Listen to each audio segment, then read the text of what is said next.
बिस्मिल्लाहिर्रहमानिर्रहीम। अस्सलाम वालेकुम स्टूडेंट्स, कैसे हैं आप सब लोग? ठीक ठाक हैं। आज हम फर्स्ट ईयर का चैप्टर नंबर 5 जो हमने स्टार्ट किया हुआ है उसका जो टॉपिक है हमारे पास, आज हमने रोटेशनल काइनेटिक एनर्जी डिस्कस करनी है और उसमें हमने उसकी मैथमेटिकल वैल्यू भी निकालनी है, फार्मूला बनाना है उसका। और हम पहले डिस्कस कर चुके थे कि what is rotational kinetic energy. तो आज हमारे पास दो चीज़ें हैं, एक डिस्क है और एक हूप है। तो आप देख रहे हैं एक डिस्क है और दूसरे नंबर पे हमारे पास हूप है। इन दोनों की काइनेटिक एनर्जी जो रोटेशनल होगी वो कितनी होगी? हम जानते हैं translational kinetic energy is equal to 1/2 mv²। तो हम रोटेशनल काइनेटिक एनर्जी निकालना चाहते हैं जो कि हम पहले से पिछले टॉपिक में निकाल चुके हैं। हमें पता है रोटेशनल काइनेटिक एनर्जी का जो रिलेशन था वो था kinetic energy rotational is equal to 1/2 I⍵²। ठीक है जी। तो ये हमारे पास I क्या है? Moment of inertia. ω² क्या है जी? Angular velocity. तो अब हमने डिस्क की बात करनी है तो हम चलते हैं इस कॉर्नर पे। यहाँ से हमने देखना है, ये MCQs बेस में से आपको आ सकते हैं, आपने इसको MCQs के लिए याद रखना है कि थिन रॉड का जो मोमेंट ऑफ इनर्शिया है वो कितना होता है जी? 1/12 ml²। रिंग का जो होता है mr², और ये जो डिस्क का या फिर सिलेंडर का जो है ये 1/2 mr², जबकि स्फीयर का जो है ये 2/5 mr²। तो इसको आपने याद रखना है। तो हमारे पास आज दो चीज़ें हैं, एक हमारे पास रिंग है और दूसरे नंबर पे यानी हूप और डिस्क है। तो हम पहले नंबर पे डिस्क को डिस्कस करना चाह रहे हैं, तो हम डिस्क का मोमेंट ऑफ इनर्शिया लेके यहाँ आते हैं। तो देखें जी, हमें पता है moment of inertia for disc. ठीक है जी, इसको मैं स्मॉल छोटा सा डिस्क लिख देता हूँ। डिस्क का जो मोमेंट ऑफ इनर्शिया हमें वहाँ से पता है वो बराबर है 1/2 mr²। ठीक है जी। तो डिस्क या सिलेंडर का हमने मोमेंट ऑफ इनर्शिया लिख लिया। तो हमारे पास फिर काइनेटिक एनर्जी जो है रोटेशनल फॉर्म में वो आ जाएगी 1/2 I की जगह हम लिख देंगे 1/2 mr² और साथ में आ जाएगा ω²। तो इसको जब हम ओपन करेंगे ये बन जाएगा 1/4 mr²ω²।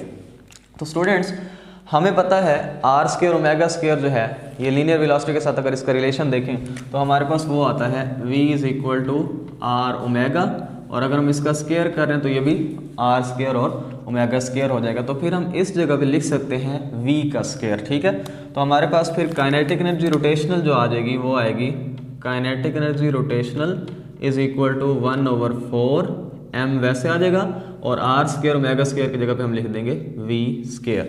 तो ये है जी काइनेटिक एनर्जी रोटेशनल जो आपने डिस्क के लिए निकाल ली, और इसी तरह से हम सेम निकालना चाहते हैं काइनेटिक एनर्जी फॉर हूप। तो हूप के लिए स्टूडेंट्स हमें फिर उसी कॉर्नर पे जाना पड़ेगा। हमें पता है उसका जो मोमेंट ऑफ इनर्शिया वो है 1/सिंपली I is equal to mr²। तो हम इसको भी लिख लेते हैं यहाँ पे। तो यहाँ पे जो काइनेटिक एनर्जी रोटेशनल है हमें पता है kinetic energy rotational is equal to 1/2 I⍵²। ठीक है जी। तो इसका मोमेंट ऑफ इनर्शिया भी हमें पता है I फॉर हूप। हूप के लिए जो मोमेंट ऑफ इनर्शिया है वो सिंपली mr² है। तो यहाँ पे फिर इसको रिप्लेस कर दें तो ये बन जाएगा mr² इंटू ω²। तो ये बन जाएगा 1/2 mr² ω²। तो ये है जी kinetic energy rotational for the hoop. तो अभी फिर वही वाला काम r² ω² देखें किसके बराबर है? v² के बराबर। तो हम लिख देते हैं kinetic energy rotational is equal to 1/2 m, और r² ω² की जगह पे हम लिख देंगे v²। तो ये दोनों रिलेशंस आपने निकाल लिए। एक हमारे पास रिलेशन है डिस्क के लिए काइनेटिक एनर्जी रोटेशनल कितनी होगी, और दूसरा रिलेशन है हमारे पास हूप के लिए काइनेटिक एनर्जी रोटेशनल कितनी होगी। ये तो था स्टूडेंट्स हमारा टॉपिक जिसमें हमने रोटेशनल काइनेटिक एनर्जी डिस्क की और हूप की निकाल ली। अब हमने डिस्कस करना है कि अगर हमारे पास इस तरह से एक इंक्लाइंड प्लेन है, इस तरह से तख्ता सा है तिरछा, इसके ऊपर दो चीज़ें हैं। अब ये इससे आगे नहीं है, ये इससे बिल्कुल पीछे ही है, तो 3 डायमेंशन में हम दिखा नहीं सकते, तो ऐसे साथ बना दिया। एक हमारे पास डिस्क है और एक हूप है, ये दोनों ही एक ही टाइम पे हमने छोड़नी है। जब इनको छोड़ेंगे तो हमने फाइंड करना है कि इनमें से कौन सी चीज़, डिस्क या हूप, इनमें से कौन सी चीज़ जो है वो तेज़ी के साथ नीचे आएगी। तो हमने अब निकालनी है इनकी स्पीड्स। तो उससे पहले स्टूडेंट्स एक छोटी सी डिस्कशन देखें। यहाँ पे जब ये हमारे पास होगा तो हम जो यहाँ निकालना चाह रहे हैं स्पीड्स, दोनों की स्पीड, डिस्क की भी और हूप की भी। तो अब हमने देखना ये है हमारे पास जो काइनेटिक एनर्जी, यहाँ पे आप देखें ना, जब ये हाइट पे होंगे इस ग्राउंड से इस सरफेस इस स्पेसिफिक हाइट पे जब ये थे तो इन दोनों ऑब्जेक्ट्स के पास जो एनर्जी थी वो टोटली पोटेंशियल एनर्जी थी। जब हमने इनको छोड़ना है तो ये नीचे आएंगे, एक तो ये इस तरह से रोटेट भी करते आएंगे प्लस ये नीचे भी आएंगे। तो यानी इनमें दो किस्म की काइनेटिक एनर्जी होगी, एक रोटेशनल और दूसरी ट्रांसलेशनल, क्योंकि उन्होंने नीचे भी आना है और साथ साथ इस तरह घूमते भी आना है। तो वही पोटेंशियल एनर्जी एक्चुअली चेंज हो गई काइनेटिक एनर्जी रोटेशनल में और काइनेटिक एनर्जी ट्रांसलेशनल में। तो हम फिर लिख सकते हैं कि जो पोटेंशियल एनर्जी थी वो कन्वर्ट हो जानी है काइनेटिक एनर्जी रोटेशनल में प्लस काइनेटिक एनर्जी ट्रांसलेशनल में।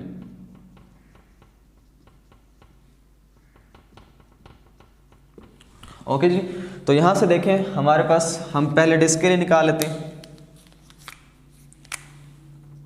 फॉर डिस्क कर लें और फिर इसी तरह से हम निकालेंगे फॉर हुप।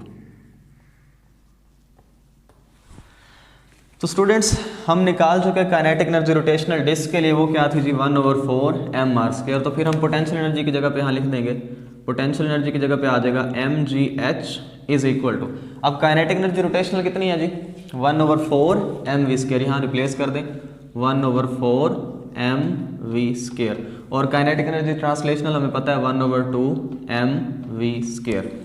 तो इसको ज़रा लिखें, इसका एलसीएम लें तो 4 आ जाएगा और ये आपके पास आ जाएगा mv² प्लस 2 mv²। तो इसको ओपन करके लिखें तो ये बन जाएगा 3mv²/4। ठीक है जी, तो इस तरफ आपके पास है mgh, mgh is equal to 3/4 mv² आपके पास आ जाएगा। अब स्टूडेंट्स यहाँ से मैथ्स को कैंसिल कर दें, हम निकालना चाह रहे हैं स्पीड्स। ठीक है जी, तो स्पीड फॉर हम डिस्क निकाल रहे हैं, ये डिस्क के लिए हम स्पीड निकालना चाह रहे हैं, तो v निकालें तो ये 4 इधर आके मल्टीप्लाई हो जाएगा और ये बन जाएगा 4gh और ये 3 इधर आके डिवाइड हो जाएगा, ये बराबर किसके आ जाएंगे जी, इस तरफ इसको लिख लें v² के। लेकिन हमें क्या चाहिए v, तो हम इसका स्क्वायर रूट ले लेंगे और हमारे पास v का जो रिलेशन फाइनली आ जाएगा वो आ जाएगा 4/3gh²। ठीक है जी, ये हमने स्पीड निकाल ली किसकी, इसके साथ छोटा सा लिख दें डिस्क, ये है स्पीड डिस्क की, कि डिस्क इस स्पीड के साथ आएगा। इसी तरह से हम निकालेंगे स्पीड हुप की और दोनों का फिर कंपैरिजन करेंगे कि कौन ज़्यादा जल्दी आया। ठीक है जी, तो हमारे पास दूसरा जो ऑब्जेक्ट है वो क्या है, हुप। तो अब हम दूसरा केस डिस्कस करने जा रहे हैं फॉर अ हुप। इसको यहाँ से शुरू करते हैं, फॉर अ हुप। तो v कितना होगा, ये उसकी हमने स्पीड निकालनी है। ठीक है, तो हुप ये है छल्ला, ये जो अंगूठी रिंग भी इसको कह सकते हैं, छल्ला भी कह सकते हैं। अब इसमें देखें हमें क्लियरली नज़र आ रहा है एक डिस्क होगी तो वो तो जल्दी पहुंच जाएगी नीचे, फिजिकली हमें इतना पता है, लेकिन जो हुप है वो आहिस्ता आहिस्ता इस तरह से घूमता घूमता काफ़ी देर बाद पहुंचेगा। तो ये तो है फिजिक्स, मतलब फिजिकली हमें ये पता चल जाता है। हम मैथमेटिकल रिलेशन भी निकालते हैं कि क्या मैथ्स भी ऐसे बताती है कि वाकई उसकी स्पीड ज़्यादा थी या नहीं थी। तो हम देखना चाह रहे हैं फॉर हुप। तो हुप के लिए भी हम सेम केस डिस्कस करेंगे कि उसकी जो पोटेंशियल एनर्जी जब वो यहाँ पे था वो कन्वर्ट होगी किस में जी, काइनेटिक एनर्जी रोटेशनल में प्लस काइनेटिक एनर्जी ट्रांसलेशनल में।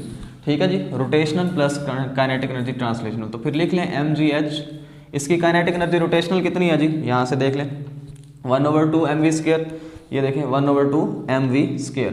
तो इसकी काइनेटिक एनर्जी यहाँ पे लिख लें 1/2 mv² प्लस हमें ट्रांसलेशनल का भी पता है वो भी 1/2 mv² होती है।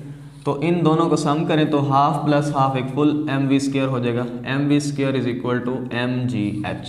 तो यहाँ से कैंसिल कर दें, m से m कैंसिल हो रहा है और हमारे पास v² बराबर आ रहा है gh के, और अगर इस पर अंडर रूट ले लें तो हमारे पास v बराबर आ रहा है √gh के। ठीक है जी, तो ये है किसके लिए, हुप के लिए।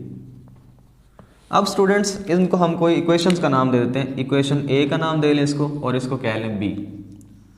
अब इन दोनों का कंपैरिजन अगर करें 1 और 2 का तो आप इजीली यहाँ से समझ सकते हैं। ये देखें 4/3 अंडर रूट है, इसके साथ अगर मैं इसको थोड़ा सा अरेंज करके लिखूँ तो ये बन जाएगा v फॉर डिस्क, ये आ जाएगा √4/3 इंटू gh, और ये क्या है जी v फॉर हुप, ये है सिर्फ √gh।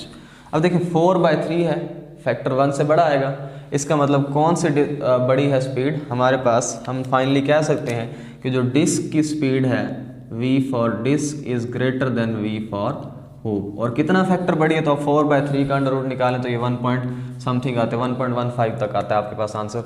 तो लिहाजा हमें यहाँ से पता चला कि जो डिस्क है और एक हुप है, अगर हम उनको दोनों को एट अ टाइम किसी इंक्लाइंड प्लेन से छोड़ेंगे तो फिजिकली हमें पता है कि छल्ला जो है वो देर से पहुंचेगा और डिस्क जल्दी पहुंच जाएगी। तो हमने मैथमेटिकल रिलेशन से भी बता दिया कि यस, जो भी ये फैक्टर डिस्क का है वो एक्स्ट्रा है, इसमें 1 पॉइंट समथिंग, मतलब ये पहले पहुंचेगा ज़्यादा और ये देर से पहुंचेगा। तो हमने फाइनली ये रिजल्ट लिख लिया। आपके पास क्वेश्चन इस तरह से भी आ सकता है, prove that v for disc is greater than v for hoop. तो ये था स्टूडेंट्स आज का हमारा टॉपिक। आई होप आपको ये अच्छे से क्लियर हो गया होगा। इसके बाद हम नेक्स्ट टॉपिक की तरफ जाएंगे, तब तक के लिए अल्लाह हाफिज़।